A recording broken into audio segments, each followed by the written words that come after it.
மதுரவாயில் பகுதியில் 14 லட்சம் ரூபாய் பணம் பறிக்கப்பட்டதாக நாடகமாடிய ஓட்டுநரை போலீசார் கைது செய்து பணத்தை மீட்ட சம்பவம் பரபரப்பை ஏற்படுத்தியுள்ளது. சென்னை வண்ணாரப்பேட்டை பகுதியைச் சேர்ந்த தாஜுதீன் என்பவர் ராஜஸ்தான் மாநிலத்திலிருந்து ஆடுகளை வாங்கி வந்து தமிழகத்தின் பல்வேறு பகுதிகளில் மொத்த விலையில் விற்பனை செய்து வருகிறார்.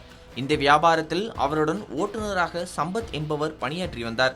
இந்த நிலையில் ஏப்ரல் 25ஆம் தேதி தாஜுதீன் சார்பில் 73 ஆடுகளை சரக்கு வாகனத்தில் ஏற்றி கிருஷ்ணகிரி மாவட்டத்திற்கு சம்பத் கொண்டு சென்றார். அங்கு வியாபாரியிடம் ஆடுகளை ஒப்படைத்தார். ஆடுகள் விற்பனை செய்யப்பட்டதற்கான தொகையாக ரூபாய் 14,63,000 ரொக்க பணத்தை சம்பத் பெற்றுக்கொண்டார். பின்னர் அந்த பணத்துடன் சென்னை நோக்கி அவர் திரும்பி வந்தார்.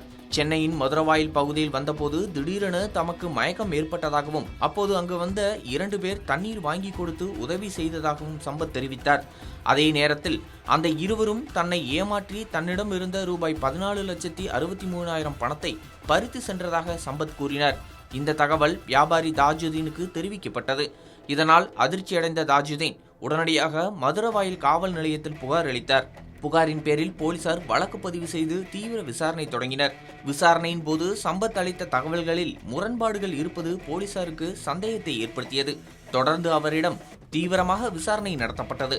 அப்போது சம்பத் தான் பணத்தை மறைத்து வைத்துவிட்டு 2 பேர் திருடி சென்றதாக நாடகம் ஆடியிருப்பது வெளிச்சத்துக்கு வந்தது. இதனால் போலீசார் சம்பத்தை கைது செய்தனர். கில்லி திரைப்படத்தில் நடிகர் விஜயின் நகைச்சுவை காட்சி ஒன்றில் வெள்ளிக்குடத்தை ரயிலில் மயக்க பிஸ்கட் கொடுத்து திருடிவிட்டார்கள் என்று வரும். அதுபோல பழைய டெக்னிக்கை பயன்படுத்தி கொத்தாக சிக்கியுள்ளார் இந்த ஓட்டுநர்.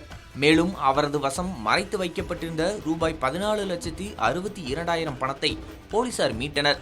பின்னர் சம்பத்தை நீதிமன்றத்தில் ஆஜர்படுத்திய போலீசார் அவரை சிறையில் அடைத்தனர்.